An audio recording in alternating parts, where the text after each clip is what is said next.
स्वागत है मेरी एक और नई वीडियो में। तो बिना किसी देरी के स्टार्ट करते हैं चैप्टर।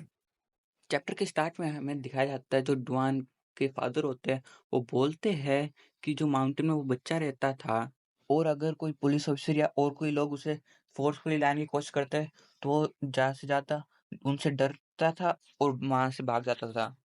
तो हमारी फर्स्ट मीटिंग के बाद मैं रोज़ ही उसी माउंटेन पे जाता रहा। फिर हमें दिखाया जाता है जो चाइल्ड एक्स होता है वो कार में बैठा होता है और स्नैक्स खा रहा होता है और डुआन के फादर ड्राइव कर रहे होते हैं। डुआन के फादर बोलते हैं तो मैं कामयाब हो गया इसको लेके आने में। फिर डुआन के फादर एक्स से पूछते हैं कि तुम्हारा कोई नाम है?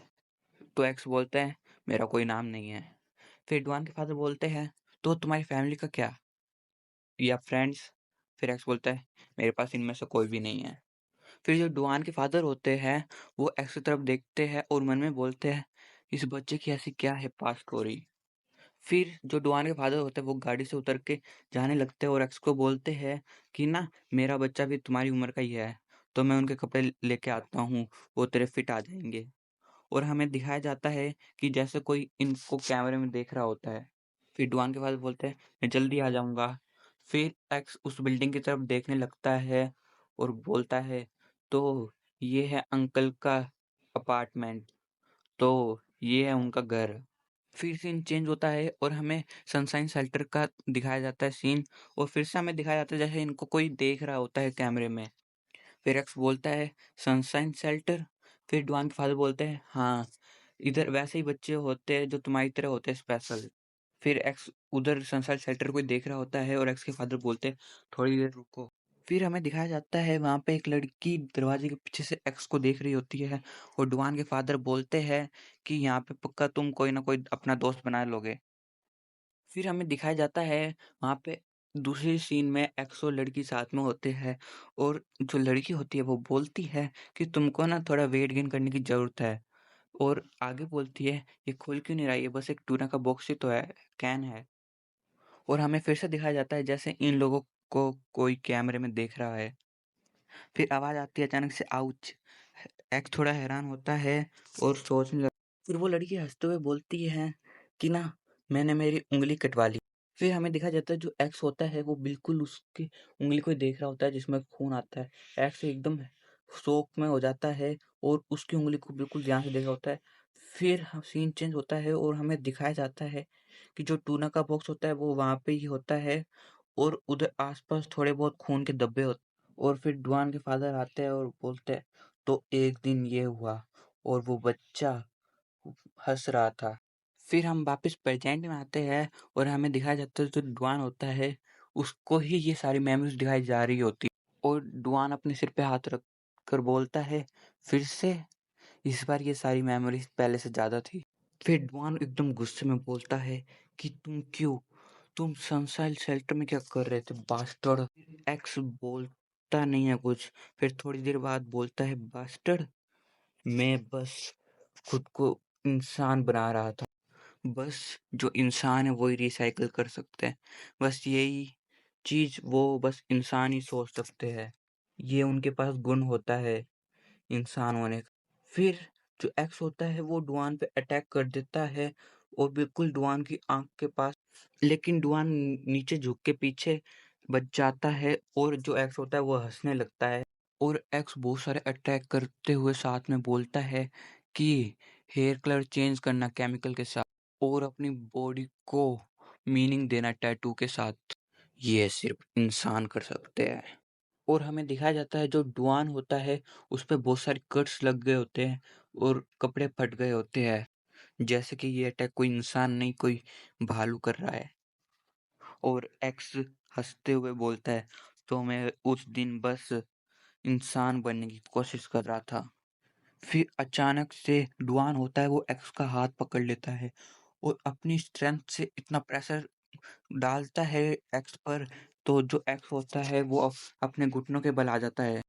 और फिर डुआन उसको बोलता है तो इतनी देर से क्या बकवास कर रहा है। और फिर डुआन अपना पैर पीछे करता है और बोलता है ये बकवास करना बंद कर और मेरे को आंसर दे प्रॉपरली।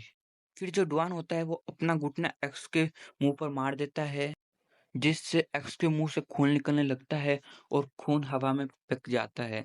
फिर हमें वापस जेल का सीन दिखाया जाता है, जहाँ पे पुराना जो लीडर होता है वो बोलता है कि वो पर्सन सबसे ज़्यादा डरावना पर्सन है जो मैंने अपनी पूरी लाइफ में देखा है।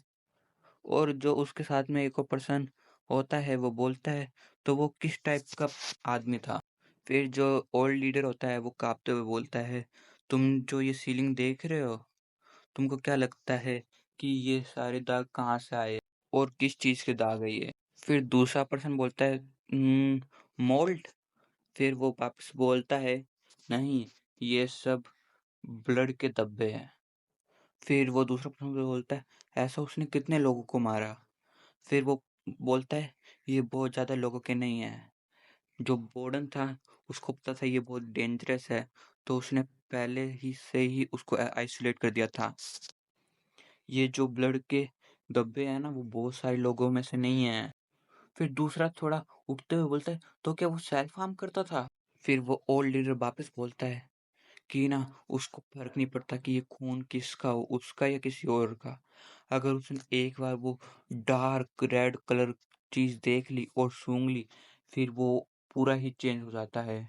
फिर हम वापस प्रेजेंट में आ जाते हैं, जहाँ पे डुआन ने एक्स को घुटनों के बल रखा होता है अपनी हाथों की ग्रिप की पावर से।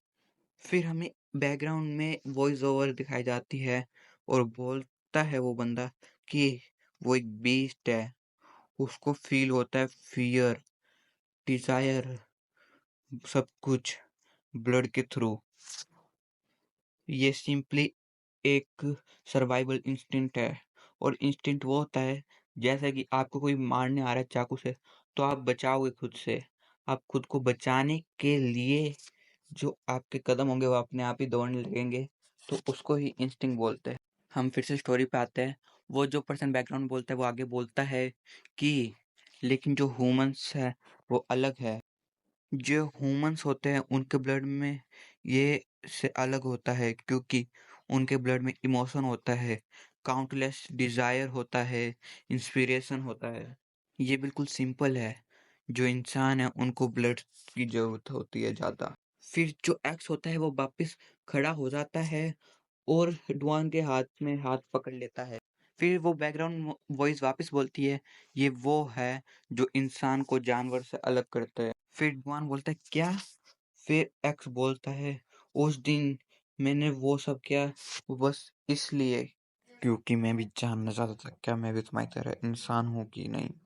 फिर सीन चेंज होता है और हमें सिन हाई स्कूल दिखाया जाता है, जहाँ पर फर्स्ट फ्लोर में बहुत सारे पर्सन होते हैं।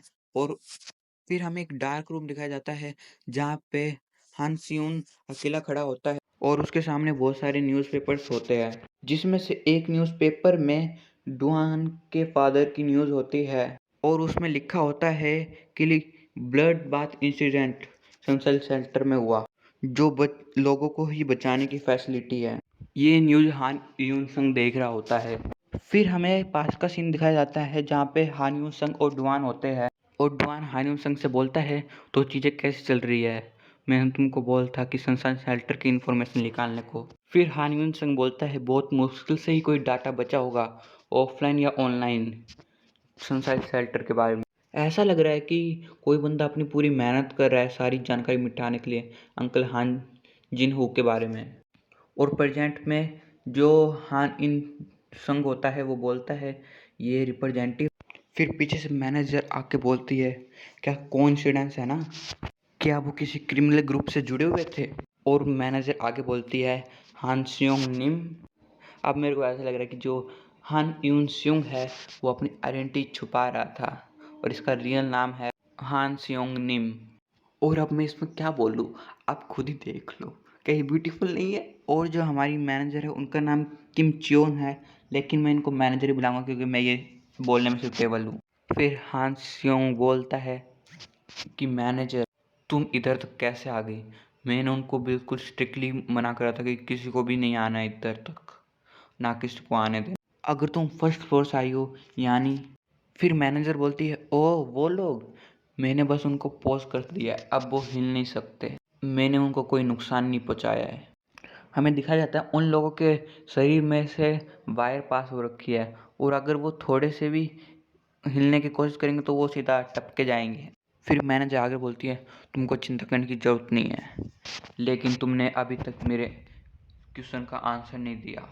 फिर हान सियोंग बोलता है, क्या तुम इन्वेस्टिगेशन कर रही हो? लेकिन मैनेजर ने तब तक अटैक कर दिया होता है अपनी वायर के साथ और हान सियोंग नीचे गिर जाता है और उसके ऊपर मैनेजर होती है और मैनेजर ने उसके भी गले के आर पार वायर कर देती है और हान सियोंग बोल रहा होता है सनसाइन सेक्टर के ऊपर विदाउट हेडक्वार्टर की परमिशन के। और यहीं पे चैप्टर ख़त्म होता है और ऑथर ने आखिर में लिखा होता है, ये एक ही तरीका है आंसर जानने का। तो यहीं पे मेरी वीडियो ख़त्म होती है। चैनल को लाइक करना, सब्सक्राइब करना और वीडियो को शेयर करना, लाल बटन के साथ बेल आइकन भी दबा के रखना।